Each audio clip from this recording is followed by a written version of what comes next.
Good afternoon. My name is Bob Staglick with Century 21A1 in Burleson, Texas, just south of Fort Worth. And last week I talked a little bit about the condominium contract, the residential condominium contract, and the differences on this contract versus the 1 to 4 family residential contract. And one of the things I talked about was the declaration.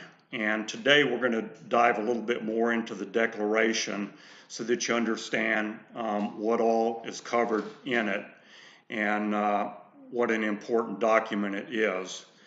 The declaration is actually the document that creates the condominium development, and it is filed with a public record with the courthouse. And in that document, it talks about the common elements, it talks about meetings, when the meetings are going to be held, it talks about voting, it talks about insurance, it talks about assessments, and rules and regulations, plus a lot more. Some of the things that you might find in there that would be really important are the number of pets that you might be allowed to have. And not only the number of pets, but the size of the pets. You know, they might not allow large dogs. Other things in there might be the window coverings. So let's say you're going to put blinds or curtains in the windows. They will probably have to be uniform to match all of the existing ones in the complex color-wise.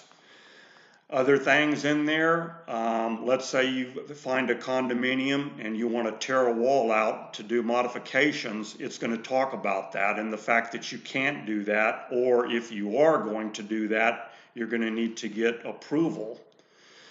I recently sold a condominium at a complex in West Fort Worth, and that complex had 38 units in it. And one thing that they had in their declaration was the fact that only 8 of them could be used as rentals or leased out. That would certainly be something you would want to know if you were buying it as an investment property to lease out.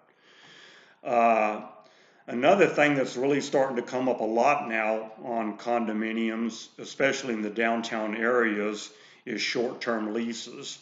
As a matter of fact, many of them are amending their bylaws to say that they can't be used as Airbnbs. So there's a lot covered inside of there. I'm obviously just hitting a few of the highlights.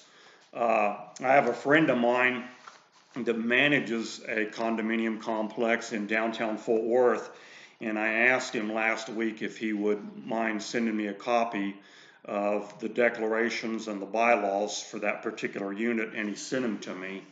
And I've got 69 pages here of paperwork that talks about the rules and regulations and what you can and cannot do.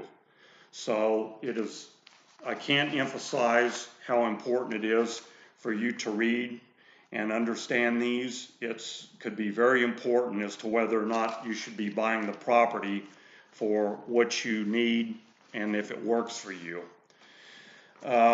Once again, if you have any questions, please reach out to me. I'll try my best to answer any questions you might have about condominiums. Next week, I'm going to talk about the condominium certificate. That kind of dives into the finances of the condominium and how all of that works. So thanks for tuning in and have a great afternoon.